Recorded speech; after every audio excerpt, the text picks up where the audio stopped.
kasama ang anak sa reality show tungkol sa mga bata. Habang ang iba ay nagpapalago ng relasyon sa kanilang anak, ako naman ay niloloko ang anak ko para sa kanyang aginaldo. Biglang may narinig na boses ng bata, may halong galit. Ikaw ba talaga ang tatay ko? Hindi mo na nga ako binigyan ng allowance, kukunin mo pa ang pera ko. Pagkarinig ko ng boses na yon, natigilan ako, tumingala ako sa batang babae na nakakapit sa akin. Punong-puno ng hinanakit ang kanyang mga mata. Nagtanong siya, ikaw ba ang anak ko? Hindi makapaniwalang nakatingin sa akin ang batang babae. Agad na nagmamaktol na kumuha ng isang pulang papel de bangko sa kanyang bulsa at iniabot sa akin. Heto, hatiin natin, ayos na ba? Pwede ba, huwag mo na akong maging anak? Nang maramdaman ko ang tunay na hawak sa aking kamay, saka ko lang naniwala. Na talagang napunta ako sa ibang mundo. Okay lang na mapunta sa ibang mundo, pero kasama pa ang isang anak na nag-aaral pa lang sa kindergarten. Biglang may matinding sakit akong naramdaman sa kaibuturan ng aking utak. Isang kakaibang alaala ang bumuhos sa akin. Kaya pala, kasama ko ang anak ko sa isang reality show na pinamagatang.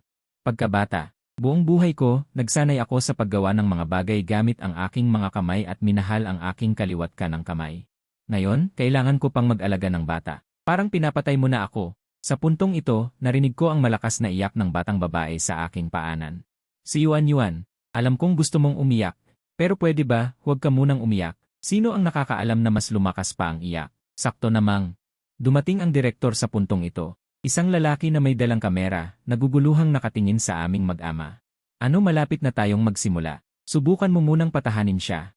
Agad akong tumango. Sige, patahanin ko siya. Pero hindi pa rin tumitigil ang kanyang pag-iyak. Tumingin ako sa umiiyak na si Yuan na nakaupo sa lupa. Agad kong sinabi, umiiyak ka pa rin. Gusto mo bang umiyak din ako? Kung sino ang unang tumigil, siya ang tuta. Ang hindi ko alam. Sa puntong ito, nagsimula na ang palabas na pagkabata sa ilalim ng utos ng direktor. Umakyat sa entablado ang host na si Wang Fugi. Magandang araw sa lahat. Ako si Teacher Wang. Ngayon, pag-uusapan natin ang pag-aalaga ng bata. Ang programa natin ay para ipakita sa mga magulang na hindi pa nagsisimulang mag-alaga ng bata ang iba't ibang uri ng magulang at paraan ng pag-aalaga ng bata. At ang mga nanonood ng live, mayroon silang isang boto bawat araw. Pagkatapos ng programa, ang pamilyang may pinakamataas na boto ay makakatanggap ng ₱1 milyong para sa pagpapalaki ng bata. Hindi na natin patatagalin pa. Simulan na natin. Ang una nating makikita ay ang tatay na 80. Nakasuot siya ng apron. At abala sa kusina. Lahat ng makita mo ay walang bahid ng dumi. Sa sandaling ito, bumuhos ang mga komento. Impossible. Paano magkakaroon ng lalaking nagluluto sa ika-21 siglo? Si tatay ba ang naglinis ng bahay na ito? Baka alam niyang may taping ngayon kaya nagpahanap kay Baoji. Mga kaibigan, minamaliit niyo ang potensyal ng isang tatay na baliw sa kanyang anak. Ngayon, boto ko'y ibibigay ko sa kanya. Habang gumugulo ang mga komento, nagbago ang eksena. Dumalaw tayo sa bahay ng siyam na pula na tatay. Ngunit wala pa siya, ang naririnig lang ay ang kanyang hilik na parang nagmumula sa lahat ng direksyon. Naku, totoo nga. Ang pagtulog ng tanghali ay tipikal sa siyam na pula. Hehe, siguradong hindi ito inaasahan ng mga guro.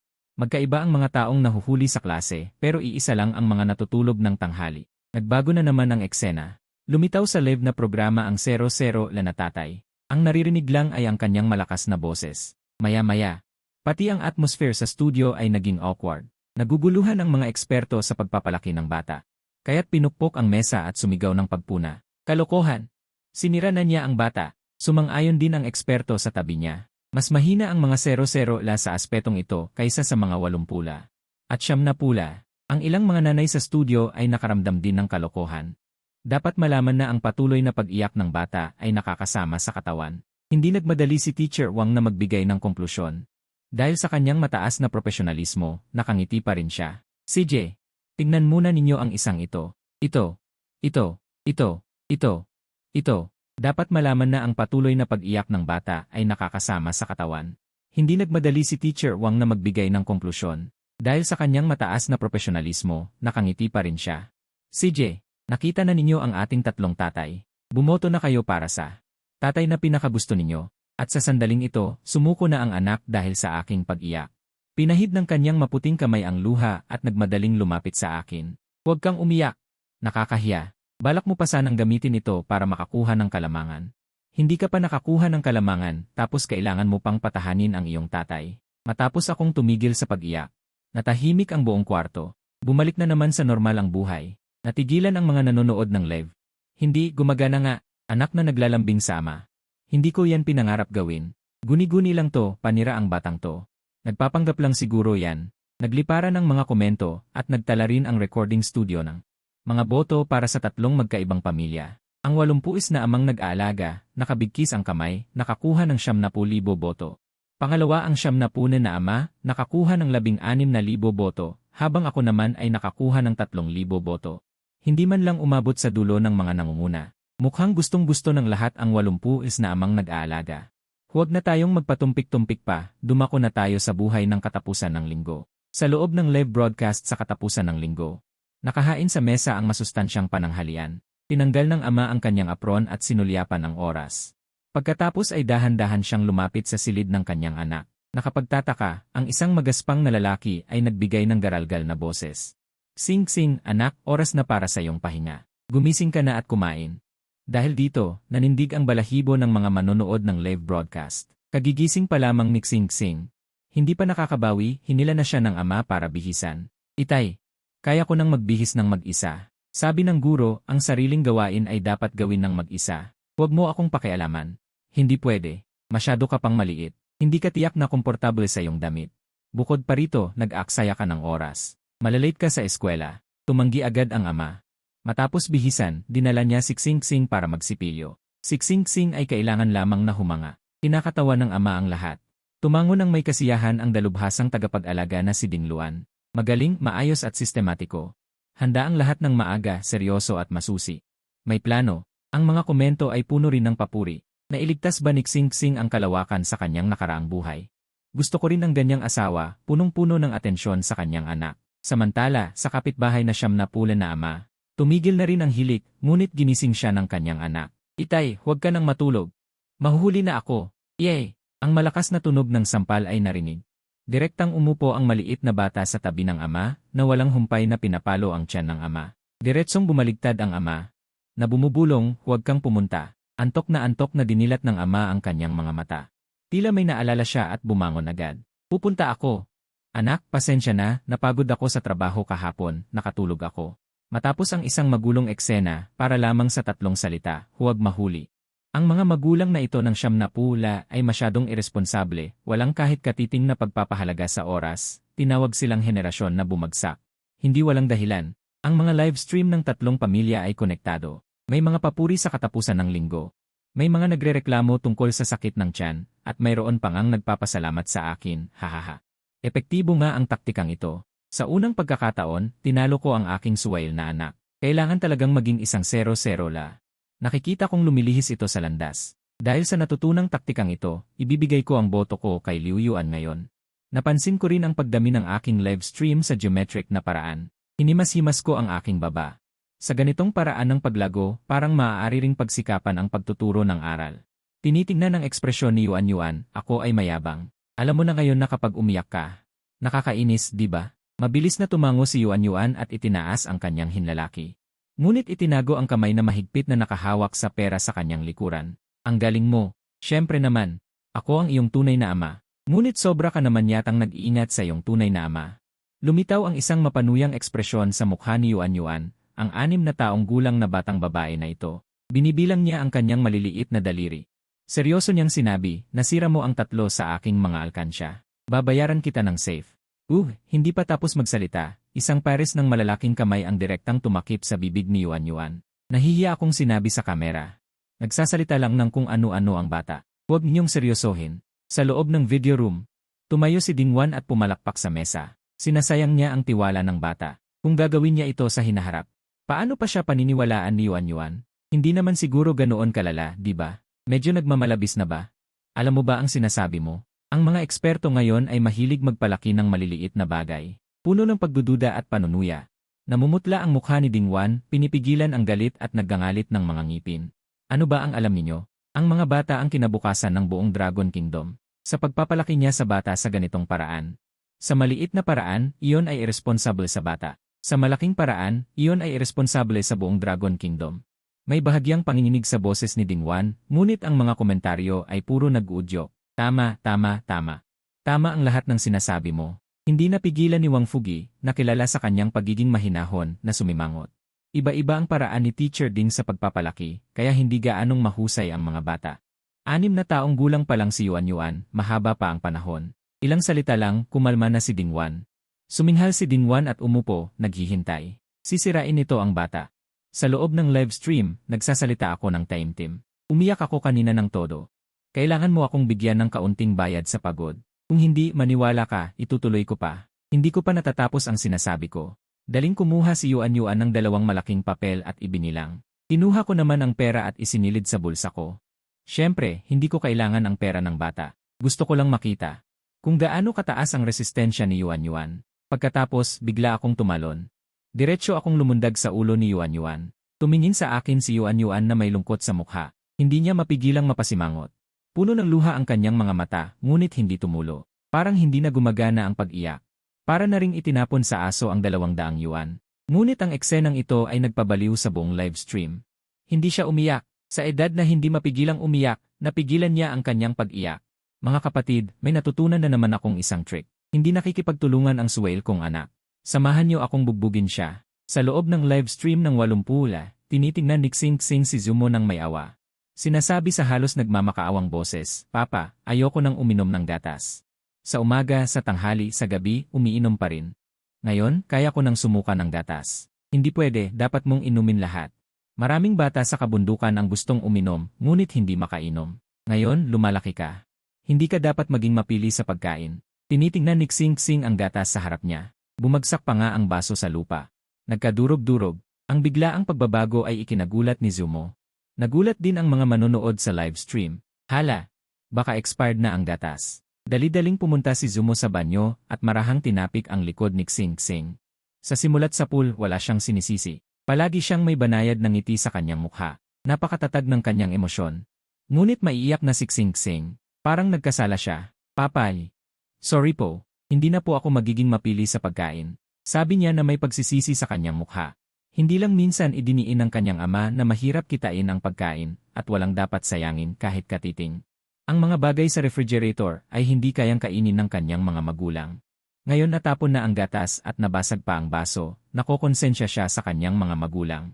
"Okay lang, pero kailangan nating bilisan, baka tayo malate." Walang gaanong sinabi si Zumo noong weekend, at hindi rin niya ginamit ang mundo ng mga nasa hustong gulang para magkwento ng mga malalaking aral.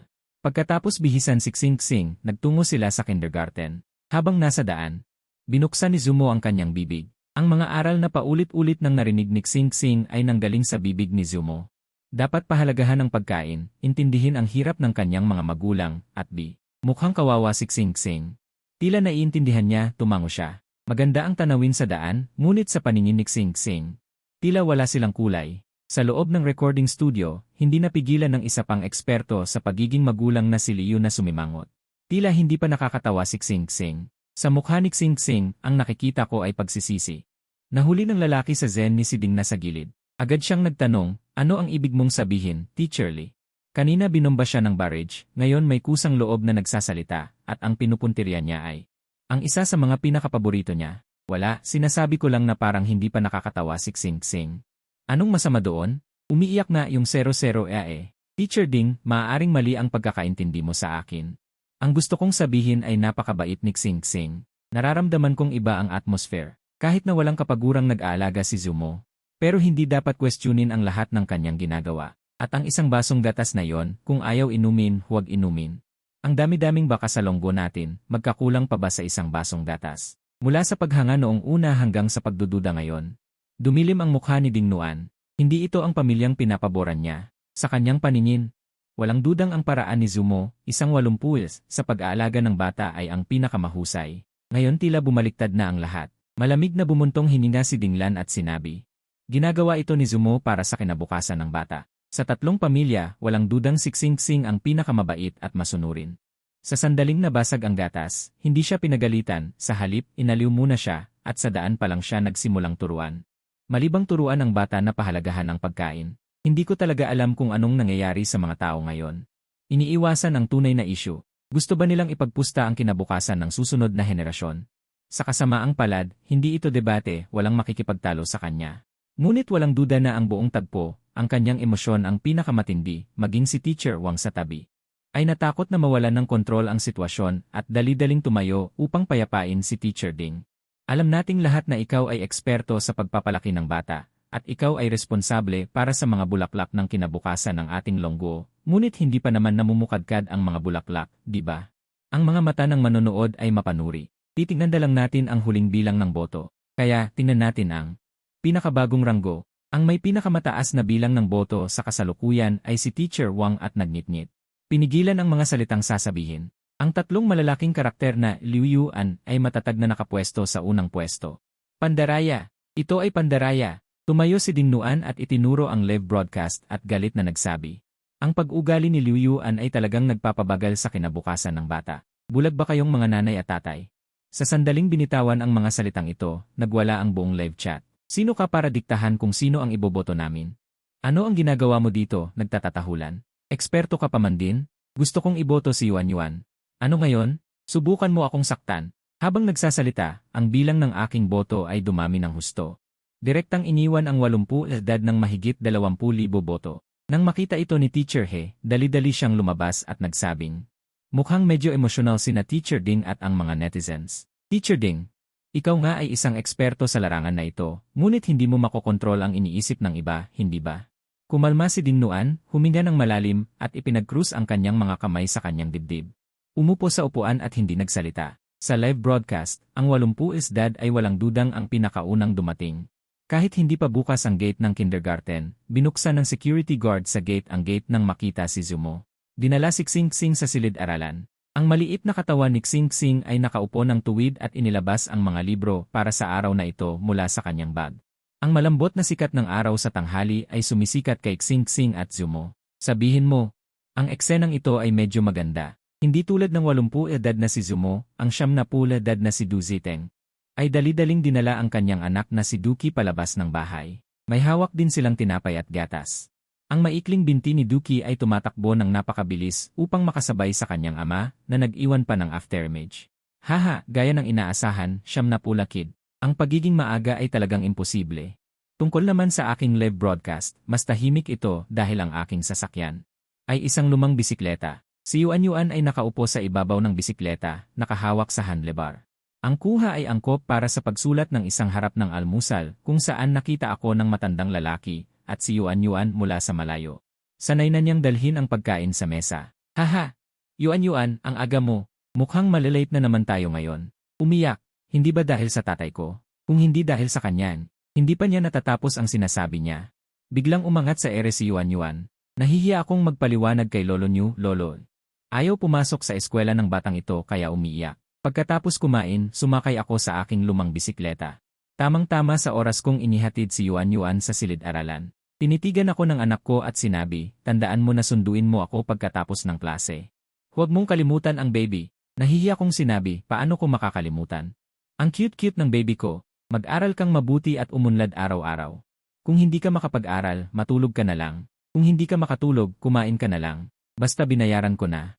Ang mga manonood sa livestream ay natahimik pagkarinig sa sinabi ko. Iba talaga kapag binayaran ka. Diretsong magsalita. Pigil na pigil sa pagtawa ang guro sa tabi. Sa loob ng video room, ang mga sinabi ko ay naging huling patak sa nagpabigat sa likod ng kamelyo. Hindi na nakapagpigil si Dingmay, pumitik sa mesa at tumayo. Ito ba ang gusto ninyong paraan ng pagpapalaki ng bata? Ang edukasyon sa pag-aaral ay palaging pundasyon ng ating bansa. Ang pagpapahintulot sa mga bata na magpakasawa sa mga pansamantalang kasiyahan ay hindi lamang iresponsable sa mga bata, kundi pati na rin sa ating bansa. Dingmay, wala na kayong pag-asa. Nagmamadaling si Teacher Wang nang makita ito. Lumapit siya upang mahinang pagaanin ang loob nito. Bago pa man makapagsalita, tumayo si Liu.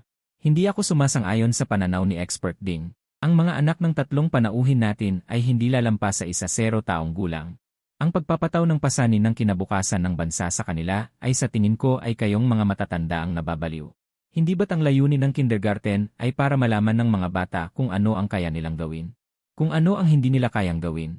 Ang makakain ng sapat at magsaya ay ang nararapat sa edad nila. Sa isang iglap, nabaliw ang mga comments sa tatlong livestream.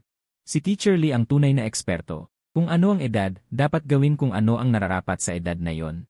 Ang kahulugan ng pagtatrabaho ko para kumita ay hindi para mabigo ang anak ko. Habang nagtatalo ang dalawang eksperto. Sa kasagsagan ng init, nakabalik na ako sa aking mainit na tahanan. Pagkapasok ko sa bahay, agad kong hinagis ang aking pangitaas at pantalon pabalik. Habang nagbabalak na umidlip sa kama, bigla kong nakita ang masigasig na kameraman. Bahagya kong binuksan ang kumot, gusto mo bang humiga rin? Agad na mula ang mukha ng kameraman. Huwag, nagtatrabaho ako. Ilang minuto pa lang. Nahulog ako sa pagkakatulog. Ang mahinang hilik ay lumabas sa aking bibig. Agad na sumabog ang chat box ng live stream. Naglilive pa siya. Nakatulog ang taong ito. Full-time stay-at-home dad ba siya? Ganyan kasaya ang trabahong ito. Sa loob ng recording studio, ang dalawang eksperto ay nagtatalo pa rin ng mainit. Hindi makasingit si Teacher Wang at patuloy na pinupunasan ang malamig na pawis sa kanyang noo. Halos maging live stream disaster na. Ngunit hinayaan ng direktor na isara ang lahat. Tinitigan ng direktor ang backend, tinitingnan ang mabilis na pagtaas ng traffic. Sobrang excited na siya. Hindi pa ganoon kalaki ang traffic mula kay Azong. Ito ang unang pagkakataon. Hehehe, basta may traffic, mas mabuti kung mas matindi ang pagtatalon nyo. Habang ako ay nalulubog pa rin sa aking pagtulog, wala akong pakialam sa mga manonood na nanonood ng video. Lumakas ang hilik hanggang sa oras ng pag-uwi. Bigla akong napamulat. Nakalimutan kong sunduin ang bata sa school. Agad akong bumangon. Agad akong sumakay sa aking bisikleta papunta sa eskwelahan. Sa oras na ito, punong-puno ng tao ang tapat ng kindergarten. Hinarang ng mga mamahaling sasakyan ang buong kalsada. Ngunit maingat kong itinabi ang aking bisikleta sa gilid ng kalsada at tahimik na tumayo sa gilid ng kalsada. Nagtanong ang kameraman sa akin. Dito lang ba tayo maghihintay? Ayaw mo bang makita ka ni Yuan sa lalong madaling panahon? Wala akong pakialam habang nagbabasa ako sa aking telepono. Palagi kaming magkasama. Hindi naman kawalan kung maghihintay pa ako. At saka, sigurado ka bang gusto akong makita ng anak ko? Nagalit ang mga manonood sa live stream. Bumukas ang gate. Ang mga bata na umuwi mula sa paaralan ay naghiwa-hiwalay na parang mga tupa na walang pastol. Matapos ang mahabang panahon, nag-aatubili kong ibinalik ang aking telepono sa aking bulsa. Nakita ko si Yuan na nakatayo sa pintuan na may pulang-pula ang mga mata. Nakakadurog ng puso ang kanyang kaawa-awang hitsura. Si Yuan, nagkaroon ng kaunting alitan si Yuan at ang kanyang kaklase. Pero huwag kayong mag-alala na ayos na. Nung sinabi ito ng guro, umiwas siya ng tingin halatang may mali. Tiningnan ko si Yuan. Nag-away ba kayo? Dahil talo ka. Hindi kami nag-away. Inagaw ni Xungbao ang laruan ko. Ayaw kong ibigay kaya nanakit siya. Pero hindi ako umiyak. Kahit matigas ang ulo niya pero ang mga luha sa kanyang mukha ay nagpapakita na. Ang bata ay labis na nasaktan. Hindi maiiwasan ang mga pagtatalo sa pagitan ng mga bata. Ang dapat nating gawin ay gabayan sila ng tama. Turuan sila ng mga paraan para malutas ang mga bagay. Habang nakikinig ako sa guro na nagtuturo sa akin ng mga dakilang prinsipyo, biglang bumalong sa aking puso ang isang di maipaliwanag na galit. Seryoso kong tiningnan si Yuan. Sabihin mo sa akin, anak, paano ito nalutas ng guro? Nandito ang daddy sa lahat ng bagay, huwag kang matakot. Dahil gusto mong sabihin ko ito. Sinabi ng guro na hindi masaya, medyo nagmamalabis ka ba? Bakit kailangan ng ganito para sa maliit na bagay? At sa recording studio, biglang natigil ang debate ng dalawang eksperto. Sa pagtingin sa akin na nagmamalabis, parang nakahanap ng butas si Dingnan. Nakita mo ba? Ang lalaking ito ay hindi marunong gumalang sa guro. Panandali ang katahimikan. Ang pagbigay ay nagpapalawak ng mga abot-tanaw, ang pagpapakumbaba, hindi niya matututunan ang dalawang salitang ito sa buong buhay niya. Agad na tumayo si Liu, Professor Ding, hindi ako sumasang-ayon sa isang pananaw. Kung hindi kayang protektahan ng isang ama ang kanyang anak, kung gayon siya ay walang silbi bilang isang ama. Kapag nasaktan ng isang bata sa paaralan, wala siyang lugar para sabihin ito. Kung hindi nila makuha ang pinakapangunahing seguridad mula sa kanilang mga magulang, kung gayon sino ang dapat matuto, ang mga bata ba o tayo? Nang marinig ito ni Dingnan, hindi siya makapagsalita at hindi makahanap ng salitang kokontra. Sa oras na ito, sa live broadcast room, tumunog ang inosenteng boses ni Yuan. Inagaw ni Xiongbao ang laruan ko. Hindi ko binigay, hindi man lang siya humingi ng tawad sa akin, Guro Han. Iyan ang paraan kung paano namin hinaharap ang mga bagay. Ang guro na si Han ay mukhang naguguluhan. Si Xiongbao ay medyo masama ang ugali. Kung hindi ka susunod sa kanyang sasabihin, magwawala siya, gagawin niya ang lahat. Kaya pinili mong saktan ang anak ko dahil hindi marunong magwala si Yuan. Dapat bang masaktan ang mga batang masunurin at may pinag-aralan? Dapat bang pagbigyan ang mga batang nagwawala? Anong klaseng kalokohan yan? Bigla akong nagmura. Hindi bale na kung ito i-live dahil sa mga sandaling ito ako'y isa lamang ama, Guro Han. Kung hindi mo mabibigyan ng patas na pagtrato ang anak ko, ako na ang gagawa. Parang nagmamadaling sumunod si kapatid. Ang payapang araw ay biglang naging kapanapanabik. Bilang isang magulang, Hinihiling ko na makita ang sisisi ng silid-aralan, gusto ko ring makausap ang inyong punong guro at ang mga magulang ni Xiong Bao. Ang sisi ang magiging ebidensya. Isusumbong ko ito sa kinaukulan at hindi ko isinasantabi ang paghingi ng tulong sa pulis. Nang marinig ito, nataranta si Guro Tan. Isang maliit na bagay. Hindi naman siguro kailangan ito. Makakalimutan din ito ng mga bata bukas. Ang tungkol sa anak ko ay hindi maliit na bagay. Makakalimutan niya pero hindi ako makakalimot. Ganyan akong bata noon. Laging inaapi. Natatakot sabihin sa mga magulang kapag inaapi sa eskwela. Sinasabi ko na lang na nadapa ako. Ano ang resulta? Dumami pa ang pang-aapi. At ngayon, ang ganitong bagay ay hindi dapat mangyari sa anak ko. Tinitignan ko si Yuan sa aking bisig. Anak, kahit anong mangyari sa hinaharap. Tatay mo'y laging nasa likod mo. Hindi tayo nang aapi, pero hindi rin tayo dapat magpaapi. Naiintindihan mo ba? Naiintindihan ko. Malakas na sagot ni Yuan. Ang malungkot na ekspresyon sa kanyang mukha ay biglang naglaho. Ang imahe ng kanyang tatay sa kanyang mga mata ay lalong tumataas. Tatay ni Yuan, tingnan mo ito. Ang totoo, ako ang may mali sa bagay na ito. Hihingi muna ako ng tawad kay Yuan. Bukas, papaghingi ko ng tawad si Xiong Bao sa'yo. Ayos na ba ito? Sige, pero papaghingi mo ng tawad si Xiong Bao at ipangako na hindi na niya apiin si Yuan. Matatapos na ito, nagpakita lang ako ng paninindigan para malaman ni Yuan na ang kanyang tatay ay ang kanyang pinakamatatag na suporta. Paalam po, guro. Matamis na umiti si Yuan sa guro. Parang walang nangyari. Sa ilalim ng papalubog na araw, isang malaki at isang maliit na figura ay unti-unting lumalayo sakay ng bisikleta. Ang astig, ganyan ba ang tunay na lalaki? Nakita niyo ba ang ngiti sa mukha ni Yuan? Kanina, naisip din niya na astig ang tatay niya. Pagmasdan niyo, hindi pinapansin ang anak na inaapi. Ano pang silbi ng pagiging magulang? Hindi niyo naiintindihan. Ang layunin ni Liu Yuan ay hindi ang makamit ang hustisya. Gusto lang niyang magkaroon ng masasandalan ang kanyang anak sa hinaharap. Nasaan na ang mga putang inang eksperto? Lumabas kayo. Sinong nagsabi na hindi maaasahan ang pagpapalaki niya ng bata? Iyan ang sinasabi nilang walang pakialam. Sa loob ng video arcade, mayabang na tiningnan ni Liu ang mga komento. Pumunta ako sa iyong malawak na kalangitan at dagat. Hayaan mong ang iyong sariling anak ang magkaroon ng malawak na kalangitan at dagat, tatay. Ang galing mo kanina, parang si Ultraman, magiging katulad ka rin ba? Ni Ultraman na nagbabantay sa Earth para bantayan ako. Naman, kung gayon, pangako mo sa akin. Kapag nakaratay ako sa kama sa ospital, hindi mo puputulin ang aking oxygen tube. Pag-uusapan natin yan. Pagkatapos sabihin Yuan, tumakbo siya at tumawa papasok sa pasilyo, ang kameraman ay hindi rin mapigilang mapangiti, hindi na kailangang sabihin pa ang salitang inggit, napakadali nilang magkasama.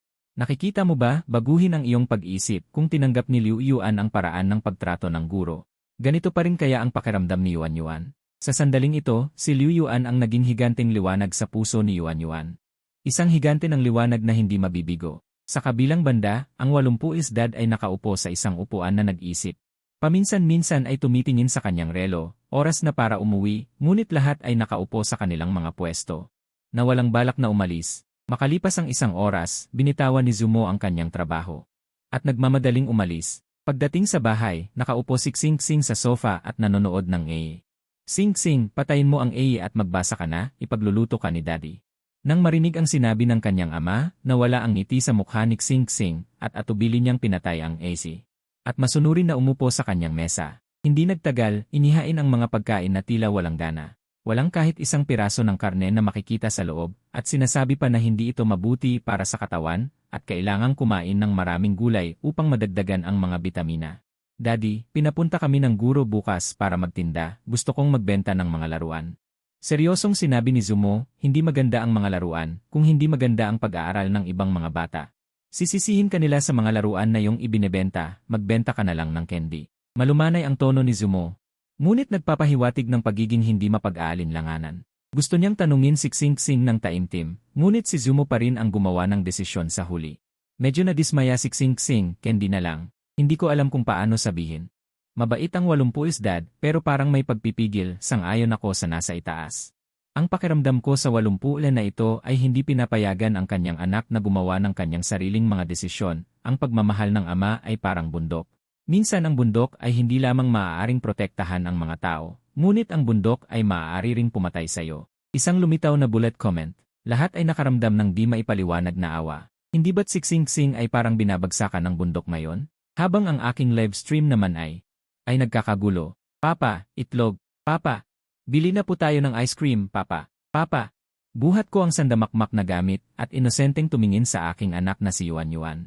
Ayan kasi may hawak ka pang gamit. Hindi mo na lang ilapag. Ang bagal mo naman. Pagkatapos ng mahigit 1 oras, sa wakas, naihanda ko na ang lahat ng materyales. Tinitingnan ang aking gawa na siyahang pumalakpak si Yuan Yuan. Sa wakas, makakakita na tayo ng pera. Gusto mong kumita ng pera? May gusto ka bang bilhin? Tumango si Yuan Yuan na parang natural lang. Siyempre kailangan kumita ng pera. Paano ko babayaran ang iyong pagpapagamot sa hinaharap? Kinabukasan, maaga. Ginising ako ng masiglang si Yuan Yuan. Tinitignan ko si Yuan Yuan na nakapag-ayos na ng sarili, ako'y nagmamakaawa.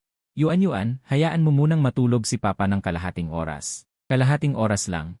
Si Yuan Yuan ay nakatayo sa tabi ng kama, nakapamaywang at suot ang kanyang mini cartoon na apron.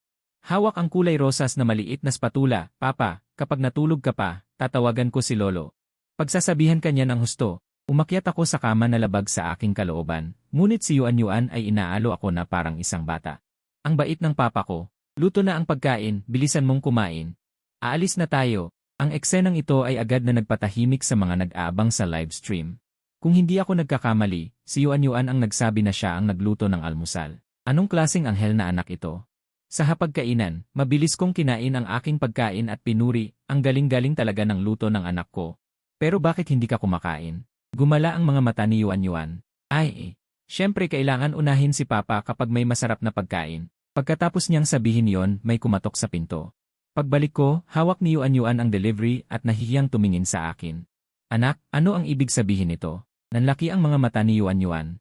Malinaw niyang sinabi, ang sarap-sarap ng pagkain, siyempre para kay Papa. Kaya kakain na lang ako ng delivery. Hindi masarap ang delivery, bawal kumain si Papa. Agad na sumabog ang live stream. Kanina lang ay naantig, pagkatapos ay naglaho na lang bigla. Ang nakakatawang tagpo na ito ay nagpapadilim sa mukha ni Ding Nuan sa recording studio. Ang pag-aalaga sa bata ay isang sagradong bagay. Paano nila magagawang magpabaya ng ganito? Ang pagpapaluto sa isang 6 na taong gulang na bata ay kalokohan. Kung mananalo sila, magiging katatawanan ang palabas. Sa ilalim ng aking nagtatampong tingin. Masayang tinapik ni Yuan Yuan ang kanyang maliit na tiyan. Inihaw na malamig na pansit na burger, tara na. Sa ibaba, isang tricycle na espesyal para sa inihaw na malamig na pansit ang nakaparada sa pintuan. Kumikislap ang mga mata ni Yuan Yuan. Ito ang kanyang kasangkapan para kumita ngayon. Ang kameraman sa tabi ay mukhang tulala. Hindi kayo nagbibiro, ano? Hindi naman sa hindi pa ginagawa ang mga ganitong aktibidad, pero ang ginagawa lang naman ay nakikipaglaro sa bata, nagbibigay ng merienda. Ang mga laruan ay ipinapalitan na lang. Sa ilalim ng daan-daang libong manonood sa livestream, nagsimulang bumiyahe ang tricycle papunta sa paaralan. Sa tapat ng paaralan, si 80 Weekend at si 70 Ich, kasama si Sing Sing at Kiki. Nakatayo sa pintuan. Ito ang unang pagkikita ng tatlong pamilya. Yuan Yuan, anong tinda mo? Lumapit si Kiki at nagtanong. Inihaw na malamig na pansit. Bibigyan kita mamaya. Ikaw, marunong ka rin bang mag-ihaw ng malamig na pansit? Hindi ako kasing galing mo. Ang tinda ko ay laruan ko. Ang mga boses ng dalawang bata ay malakas at masigasig, habang ang mga mata ni Weekend ay nagpapakita ng pagkaiba. Bumukas ang gate ng paaralan. Tatlong magkakaibang pamilya ang dumating sa palaruan ng paaralan. Itinuro ni Yuan Yuan ang lilim ng puno. Daddy, punta tayo doon, Daddy. Punta rin tayo sa lilim ng puno. Sabi ni Sing Sing habang itinuturo ang lilim ng puno na hindi kalayuan sa kanila. Hinaplos ni Weekend ang ulo ni Sing Sing at sinabing, mabait na bata. Ibibigay natin ang lugar na yon sa ibang mga bata. Ang kwento ni Konglong na nagbigay ng peras, Daddy. Napatunga nga ako sa tabi. Bobo yata ang isang ito, Itinaas ng guro sa tabi ang kanyang hinlalaki kay Weekend. Tumatawang sinabi, maraming lilim, maaari kayong tumayo kahit saan. Hindi. Dahil sinabi na, kailangang panindigan. Gawin ang sinasabi. Mukhang malungkot si Sing Sing. Sige na nga. Ibigay na lang natin sa ibang bata, ano? Punong-puno ng ngiti si Weekend, ngunit hindi niya napansin ang lungkot sa mukha ng kanyang anak. Sa loob ng recording studio, ipinakita ni Ding Nuan ang kanyang naninilaw na ngipin. Nakita niyo ba? Gawin ang sinasabi. Ito ang pinakamahusay na paraan upang turuan ang mga bata. Hindi tumagal ang pagtawa. Pagdating ng sandatahang lakas ng mga hinlalaki, muling dumilim ang kanyang mukha. Mukhang tanga yata itong eksperto.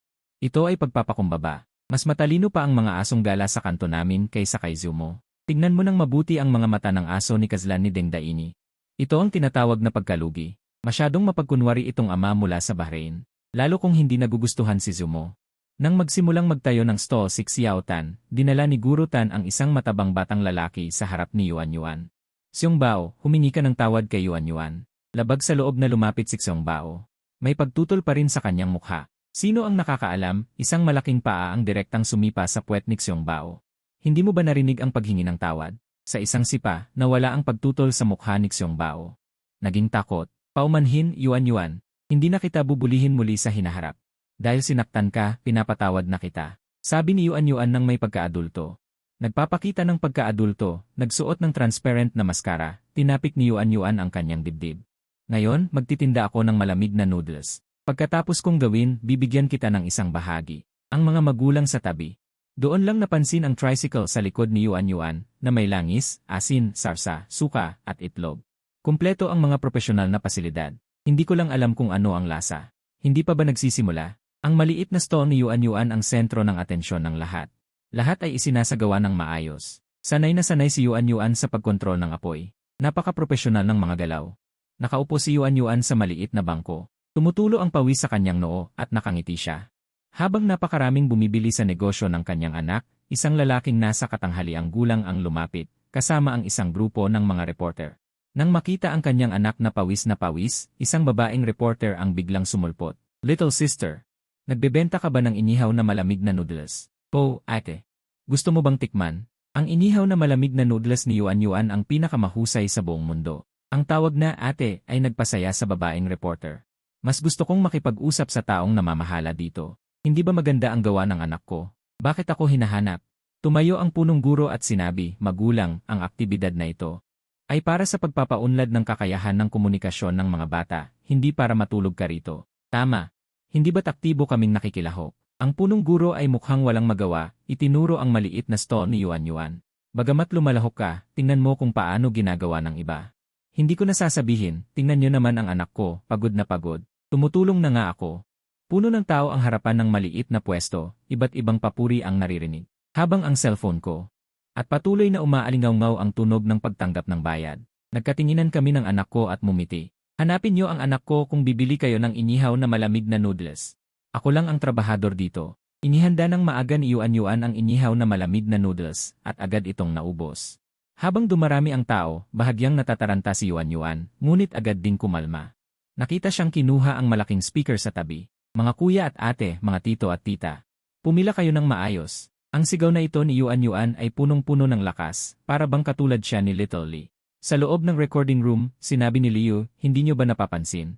Palaging nagagawa ni Yuan Yuan na hanapin ang problema at lutasin ito, sabi niya ng isa-isa. Ang pamilya ang pinakamagandang edukasyon.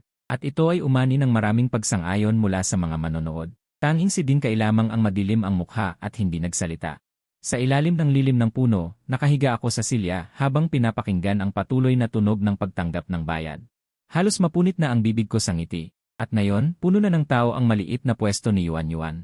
Sa ngayon, hindi na ito matatawag na aktibidad, kundi personal show na ni Yuan Yuan. Siguro lahat ng kita ng ibang pwesto ay hindi kasing laki ng kinita ni Yuan Yuan mag-isa. Bahagyang naninibugho si Xin King at Kiki kay Yuan Yuan. Ngunit alam nila na hindi papayagan ng kanilang ama na gawin nila ito. Pagkatapos ng aktibidad, pinunasan ni Yuan Yuan ang pawis sa kanyang noo. Maingat na tumingin ang kanyang mga mata sa paligid at saka dahan-dahang binuksan ang kahon kung saan nakalagay ang pera. Tinitigan ang bawat 5 pisong papel at mumiti na parang isang bulaklak. Sa totoo lang, napag-usapan na naming dalawa ito ng matagal. Ang cash ay mapupunta kay Yuan Yuan, ang perang galing sa transfer naman ay mapupunta sa akin. Sa puntong ito, biglang itinutok ang kamera kay Yuan Yuan. Agad na isinara ni Yuan Yuan ang takip ng kahon. Nakatingin ng may pag-iingat sa reporter. Nahihiyang ngumiti ang reporter. Pwede bang ma-interview kita, Yuan Yuan? Hindi ko kukunin ang pera mo. Sabihin mo sa tatay ko kung may problema. Bata pa lang ako, di ba? Umalis si Lian Yuan na parang isang maliit na matanda, tumatalon-talon papunta sa isang tabi. Natigilan si Wang Yun. Ito ang unang beses na siya ay tinanggihan, at tinanggihan pa ng isang maliit na babae. Ngunit pagkatapos, bumalik siya sa katinuan at lumapit sa akin, nakangiting nagtanong. Pwede ko po bang mahingi ang ilang minuto ng oras nyo? Kung papayag akong ma-interview. Di ba mas marami pa akong makukuhang boto? At saka, may mga gusto rin akong sabihin. Pwede naman, pero pwede ba akong magsalita ng totoo? Biglang nagliwanag ang mga mata ni Wang Yun. Siyempre pwede. Ang gusto namin ay katotohanan. Kaya, ano ang masasabi mo tungkol sa aktibidad na ito? Ano ang masasabi ko? Sa tingin ko, isa lang itong kalokohan. Hindi ko inasahang masabi ito ng diretsyo. Ang mga manonood na nanonood ng live ay biglang nanlaki ang mga mata. Grabe, pwede palang sabihin yan. Kitang-kita ang pagka-excite sa mukha ni Wang Yun. Bakit mo nasabing kalokohan ito? Dahan-dahan kong sinabi habang nakatingin sa kamera, hindi ba't pinapahirapan lang nito ang mga magulang? Hindi naman linggo ngayon at hindi naman lahat ay full-time na magulang. Kailangan pang mag-leave ng mga nagtatrabaho. Kapag nag-leave, mababawasan ang sahod at bonus. Para lang sumali sa isang aktibidad. Kailangan mong maglaan ng libo-libong piso. Agad sumang-ayon ang ilang magulang na may posisyon, tama. Wala na nga akong leave ngayong buwan. Hindi pa pwedeng hindi sumali. Ako pa ang kawawa. Sige, pahirapan na ang mga matatanda, pati ba naman mga bata. Kung hindi kaya ng hardware facilities, huwag na lang magdaos ng ganitong aktibidad. Ang init-init pa ng panahon. Buti pa ako. May lilim pa ng puno. Pero tingnan nyo sila nakabilad sa araw. Paano kung magkasakit ang mga bata pag-uwi? Hindi ba't magulang at bata rin ang mahihirapan? Sa sinabi kong to, mukhang inosente ang principal. Dati rin naman kaming nagdaraos ng ganito. Isa pa, hindi naman lahat ng bata gustong sumali. Kung ayaw nila, hindi rin sila magiging masigasig. Kung hindi sila masigasig, ano pang aasahan mong mapupulot nila? Buti na lang nakapunta sila. Ang mga magulang na medyo hindi sang-ayon sa aktibidad, tama. Ayaw ngang sumali ng anak ko. Muntik na ngang umiyak kanina. Sa akin lang, kalokohan to. Mas mabuti pang magbakasyon na lang ang mga bata. Habang nakikinig sa nagkakagulong ingay sa paligid, nagkibit balikat ako at sinabing, ayon, hindi ko rin alam kung anong saysay ng sapilitang aktibidad na to. Sa tingin ko, para lang yan sa inyo para madaling mag-ulat, para madaling mag-inspeksyon ang mga boss. Natigilan ang lahat. Hindi nila inasahan na ganito ako katapang magsalita. Parang gusto kong i-offend ang lahat. Okay na rin to. Hindi mo kailangang gumastos para sumali. May mga aktibidad pa na kailangan mong gastusan, eh. Tama. Kailangan ko pang gumastos, tapos ang sungit pa ng guro, kaya nanahimik na lang ako. Sinulyapan ko si Yuan na nagbibilang ng pera sa tabi. Mayroon din naman, kasi kumita naman ang anak ko ngayon. Ipon niya yan, hindi ka talaga nagsisinungaling, no? Kung sa tingin mo, ang daming masamang epekto. Sigurado akong may paraan ka para solusyonan yan, eh. Sabihin ko lang, ang mga magulang ngayon, hindi karapat-dapat, gustong sanayin ang anak sa pakikipag-usap. Bakit kailangan sa iba pang lugar? Dinala sa iba't ibang tutoring center, gumagastos ng pera. Hindi ba't pinuwersa ang paglaki? Ang mga bagay na dapat dahan-dahang linangin, huwag ibigay sa kanya kapag siya ay inosente pa. Lalaki ang mga bata, pero gusto mong bigla siyang tumangkad ng 1.8 m, sinasanay mo sa pakikipag-usap sa araw. Makikipagkaibigan sila, lahat ng bagay sa tamang edad, matututunan nila. Noong bata ka, hindi ka makalipad, pinutol mo ang pakpak ng anak mo, tapos pinilit mo siyang lumipad. Hindi ba't sinisira mo ang anak mo? Lahat ay natahimik, lahat ay nag-iisip ng malalim. Tinitingnan nila ang kanilang mga anak, nagkamali ba talaga sila, hindi nila alam kung kailan nagsimula. Parang gusto nilang gamitin ang lahat ng kanilang karanasan para kumbinsihin ang kanilang mga anak, sa tingin ko. Parang may sakit nga sila, malala pa, pero hindi ba't ganyan ang lipunan ngayon? Tapos na ang interview, agad na umalis si Wang Yun, sa wakas, makakahinga na siya ng maluwag. Mabilis na lumipas ang oras, hindi na mamalayan, tapos na ang aktibidad, kilalang kilala. Para ipagdiwang ang tagumpay ng pagtitinda ngayon, gamit ang perang kinita ni Yuan, maghahanda ako ng isang marangyang barbecue at talaba. Biglang tumunog ang telepono ng kameraman, sinagot niya ito. Biglang nagbago ang kanyang mukha, pagkatapos niyang ibaba ang telepono, maingat niya akong tiningnan at sinabi. Mayroon din silang inihandang pagpupulong para makipag-usap sa mga eksperto. Tungkol sa inyong mga karanasan sa pag-aalaga ng anak, may oras po ba kayo? Haha! Mukhang may hindi sang-ayon sa paraan ko ng pag-aalaga ng anak, Tara. Yuan, sumama ka sa akin, at panoorin mo ang iyong ama na makipagdebate. Habang papunta doon, ako pa rin ang hari, hindi dahil hindi ko nakikita, hindi ko na mababasa. Isa-isa silang nakasimangot, naiintindihan ko naman, kasi ang kanilang paraan ng pag-aalaga. Salungat sa mga eksperto, matagal na akong hindi gusto ni Dinglan, siya ang unang umatake. Liu Yuan, talagang pinag-isipan mo ba si Yuan? Ang paraan mo ng pag-aalaga sa bata. Anong mangyayari sa kanya sa hinaharap? Teacher Ding. Alam kong hindi mo ako gusto, pero anong kinabukasan ang sinasabi mo? Kinabukasan pagkatapos ng 10 taon? Kinabukasan pagkatapos ng 20 taon? O ang kinabukasan ng anak ko pagkatapos kong mamatay? Malamig ang boses ni Ding Kun. Huwag kang magkunwari. Ang sinasabi ko ay pagkatapos mamuhay ng mag-isa ni Yuan. Itinuro ko ang kahon ng pera sa kamay ni Yuan. Dapat kong isaalang-alang ito. Hindi ba't ginagawa ko ng maayos? Galit na galit si Ding Kun. Gusto mo bang magtinda sa kalsada ang anak mo sa hinaharap para mabuhay? Naku, eksperto ka, Teacher Ding. Anong masama sa pagtitinda sa kalsada? Nakakahiya ba? Hindi ba kayang buhayin ang sarili sa pagtitinda, o hindi mo gusto ang mga nagtitinda sa kalsada? Humarap ako sa kamera. Sabi ko, si Chen Sheng, sa pagtitinda sa kalsada, malaya ka. Hindi tulad ng iba, kahit nakaupo sa loob ng opisina, kailangan nilang tanggapin ang pang-aapi ng kanilang mga boss. Mga intriga ng mga bagong at lumang empleyado. Ang sahod ay sa iba o sila mismo ang nagbabayad. Hindi kayang bumili ng bahay, hindi kayang magpakasal, hindi kayang magkaanak. Ang mga pressure na ito ba ay mas mababa kaysa sa pagtitinda sa kalsada? Sana. Mabuhay ng mas malaya ang anak ko. Hindi siya kapital na ipinagmamalaki ko. Ang mahalaga ay masaya siya. Yari na. Nanunood ng live stream habang nagtatrabaho, tinawag pa ako. Ang kinikita ko sa pagtitinda sa kalsada sa loob ng isang buwan ay mas malaki kaysa sa akin. Gusto ko na ring magtinda sa kalsada. Ang salitang Himalaya pa lang ay nakakainggit na sa akin. Ang barrage ay agad na naging isang mabilis na pagpupulong. Sa puntong ito, isang eksperto sa tabi ni Ding Zuan tumayo at nagpanggap na angkop. Normal lang na gusto mong maging masaya ang iyong anak. Pero naisip mo ba, kung lahat tayo ay katulad mo, anong mangyayari sa kinabukasan ng ating Dragon Country? Dahil sinabi mo iyan, magbibigay ako sa iyo ng 4 na salita. Umiindak na payaso. Lumaki ang mga mata ng mga nanonood ng live stream. Hindi makapaniwala. Kung ano ang narinig nila kanina. Naglakas loob na sabihan ang eksperto na isa siyang umiindak na payaso. Hindi ba niya alam kung sino ang taong nasa harap niya? Naglakas loob pa siyang gawin yon sa kanya. Siya ay isang dalubhasa sa pagpapalaki ng bata sa ating bansa. Isang nangungunang tao sa larangan ng edukasyon. Tapos na, hindi ko na ba makikita si Yuan Yuan? Sa parehong taon, ang direktor ng programa sa loob ng studio ay lalong pinagpawisan. Naku, Diyos ko, ang pagsagot ay maaaring walang problema. Ngunit ang pagmumura mo kay Mei Wenhua sa publiko ay malaking bagay. Madilim ang mukha ni Mei Wenhua. Naggangalit ang mga ngipin. Anong sinabi mo? Subukan mong ulitin. Saan man ako pumunta, si Mei Wenhua, palaging pinapaligiran ng mga tao. Kailan ako nakaranas ng ganitong pagmumura sa publiko? Ang pagsagot ay tila nanonood ng isang magandang palabas. Ang iba pang mga eksperto ay mukhang nakikisimpatya. Humingi ka ng paumanhin kay Eksperto Mei. Si Eksperto Mei ay nagbigay ng labis sa edukasyon sa ating bansa. Paano mo nagawang sabihin ang hindi maganda tungkol kay Eksperto Mei? Tumayo ang iba pang mga eksperto at nagturuan. Huwag ninyong subukang apihin ang aking pinuno.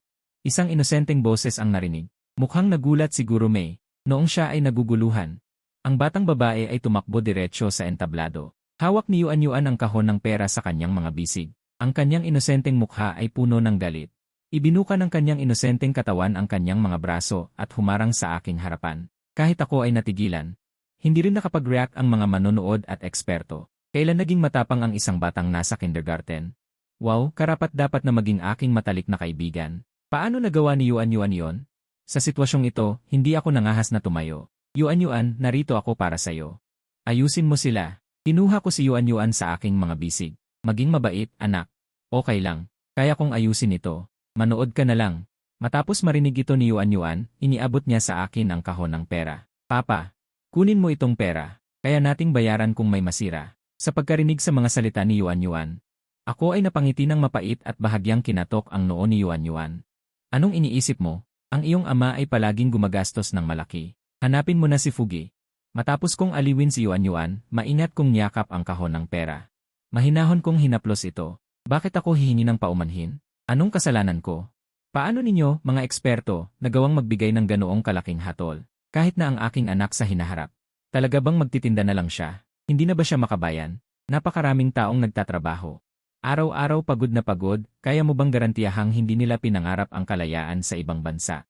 Ang mga doktor, nagliligtas ng buhay, at pati na rin ang mga researcher. Milyon-milyong empleyado sa iba't ibang industriya, lahat sila ay nagmamahal sa bansa sa kanilang sariling paraan. Ang pagmamahal sa bansa ay hindi lang sa salita. Sabi na, tatanungin ko kayo, mga eksperto, magkano ang pera? Ninyo ang nakalagak sa mga bangko ng Longgo. Ilan sa mga anak ninyo ang mga mamamayan ng Longgo? Sa isang salita, nawala ng imik ang mga eksperto sa eksena. Napakalawak na ng internet ngayon. Isang simpleng pagtingin lang malalaman na halos lahat ng mga anak nila ay nasa ibang bansa. May ilan pang ang anak ng mga eksperto na naging dayuhan na. Aba, nakaka-inspire. Ang saya. Bakit hindi ako makabayan? Araw-araw akong nagtatrabaho para kumita ng pera at sustentuhan ang aking pamilya. Nagbabayad ako ng buwis sa tamang oras. Bakit niyo sinasabing hindi ako makabayan? Nag-aaral pa lang ang anak ko sa kindergarten, ang lolo niya ay nakipaglaban pa noong araw. Pagdating sa anak ko, pangalawa siya sa pinakahuli sa klase. Sasabihin niyo bang hindi siya makabayan? Mga eksperto, magsalita naman kayo. Mga mamamayan ba ng Longgo ang mga anak niyo? Ang mga salita ni Liu Yuan ay parang mga espada na tumutusok sa mga puso nila. Walang pinag-aralan, ngunit ang buhay ni Yuan Yuan sa hinaharap ay hindi ba pwedeng magpatunay ng iyong pagkatalo? Una, hindi niyo kailangang pakialaman ang buhay ko. Pangalawa, miserable ba ang buhay ko? Ang nakikita niyo lang ang nakikita niyo. Pangatlo, magkaibang usapan ba ang kasalukuyan at ang hinaharap? Ang pagsisikap ngayon ay para sa kaligayahan sa hinaharap. Bakit hindi ko na lang enjoy ngayon? Paano naging Gen nito? Matatalim ang mga salita at hindi direktang sumasagot sa tanong. Puro maling katwiran ang mga Gen Yi. Ngunit hindi nila ito masagot. Maraming tao ang naantig sa mga salita ko. Kapag pinag-isipan, hindi ba sila ang mga taong tinutukoy ni Liu Yuan? Hindi nila naranasan ang saya ng buhay, araw-araw silang abala sa trabaho. Sa paningin ng iba, sila ay nagliliwanag na nakaupo sa opisina. Sila lang ang nakakaalam na magulo ang kanilang buhay. Sa oras na ito, sa control room, tumunog ang telepono ng direktor. Nang makita ang tumatawag, buong galang niya itong sinagot. Pagkatapos ibaba ang telepono, kinuha ni Chen Shengdao ang kanyang headset. Agad natapos ang pagpupulong, at sa loob ng isang maliit na komunidad, isang kaaya-ayang tunog ng piano ang nagmumula sa isang silid. Ngunit hindi alam na ito ay tinutugtog ng isang batang babae na may mga luha sa kanyang mga mata. Marahil ito ay kaaya-aya. Ngunit hindi nararamdaman ng batang babae ang saya sa mga nota. Kung hindi, isang kakaibang nota ang lumitaw. Marahil ay biglang titigil. Agad na tumayo ang batang babae mula sa upuan. Paumanhin po ba?